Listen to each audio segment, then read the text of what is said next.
December 28, 2024. World's End. The night wrestling died.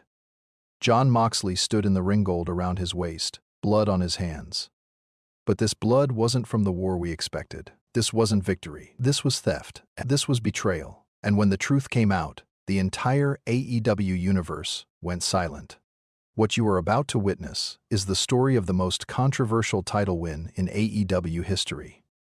We all once believed in Jon Moxley, the king of violence, the Death Rider, the man who dragged AEW from the shadows into the blood-soaked spotlight. He had held the AEW World Championship 6 times, each reign earned through sheer brutality, sacrifice, and an unbreakable will. But something changed. After his 6th reign ended controversially at Full Gear, whispers began circulating backstage. Members of his inner circle, the so-called Blackpool Combat Club, started acting strange, holding secret meetings behind closed doors. And Moxley? He vanished from the press. No interviews, no sonrisas. Just cold, empty eyes staring through everyone. World's End was supposed to be his redemption. The card was stacked: TV championship on the line, every rivalry reaching its boiling point. And Moxley? He was booked in the main event, a fatal 4-way elimination match for the AEW World Championship. The stakes had never been higher. Facing him were Orange Cassidy, the underdog who had defied every expectation, Hangman Adam Page, the former champion desperate for redemption, and MJF, the self-proclaimed devil of AEW, holding that title with an iron grip and a venomous smile. The build-up was electric. Every week on Dynamite, tensions exploded as these 4 warriors tore into each other verbally, physically, emotionally.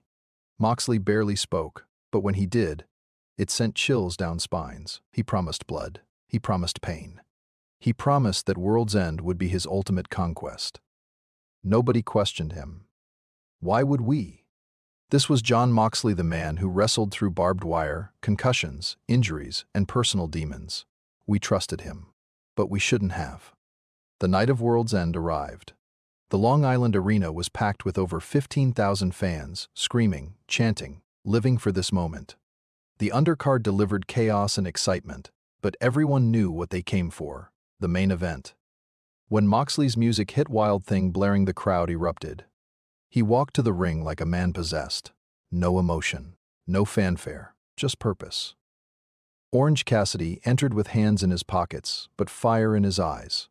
Hangman Page, the broken cowboy, locked eyes with Moxley, and MJF soaked in every boo like applause. Championship held high. The bell rang. And what happened next? We thought it was magic. We thought it was destiny. We thought it was the greatest match of the year. We were wrong. The match began with pure chaos.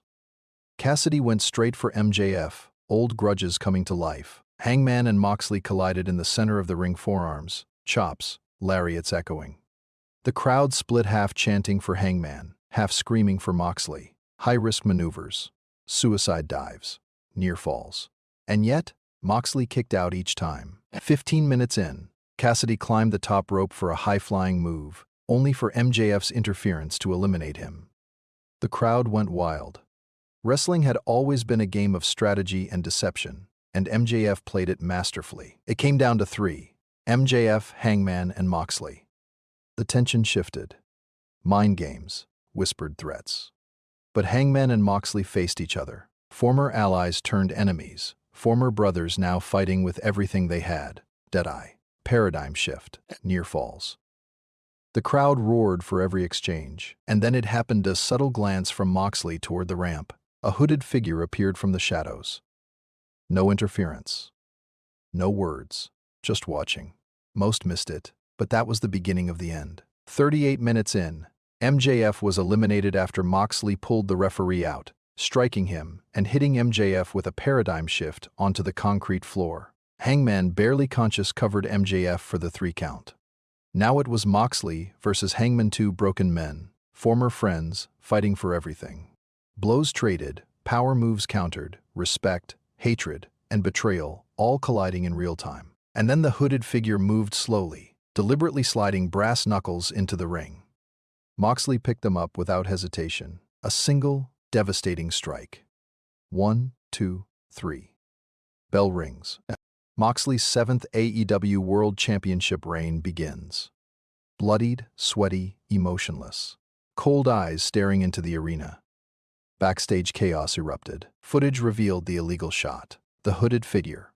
Moxley hadn't won, he had stolen it. Social media exploded. AEW stayed silent. Hangman posted a single message. I bled for this company. I sacrificed everything, and I was robbed. This isn't over. Legends reacted. Fans debated. Moxley finally spoke on Dynamite days later, admitting he did what he had to do, claiming the championship as his own. The hero had turned villain, or perhaps he had always been one, waiting for the perfect moment. Weeks passed. Moxley defended the title, often with interference. The hooded figure returned at house shows. Injuries, accidents, and strange coincidences followed. Conspiracy theories ran wild. Hangman demanded a rematch, a steel cage match at AEW Revolution. No interference. No escape. Just two men and destiny. February 29th, AEW Revolution. The cage loomed like a prison. Hangman entered first, focused and determined. Moxley followed, title over his shoulder, cold stare in place. The match was brutal. Blood, steel, and near falls. Hangman hit a super deadeye off the cage. The referee counted. 1, 2 KSE out. Moxley countered a deadeye with a low blow. Death Rider hooked the leg. 1, 2, 3. He retained. Cheers, boos, confusion. Moxley stared into the camera, bloodied, holding the title, and mouthed, "This is just the beginning." Lights went out. When they returned, the hooded figure was in the ring, slowly pulling back the hood. AEW has not revealed their identity. But one thing is clear, Jon Moxley is still champion, controversy far from over. Hangman vows revenge. The AEW universe is fractured. Some call Moxley the greatest heel of his generation. Others demand the title be vacated. Revolution didn't give closure, it gave questions, chaos, and drama. And we wouldn't have it any other way.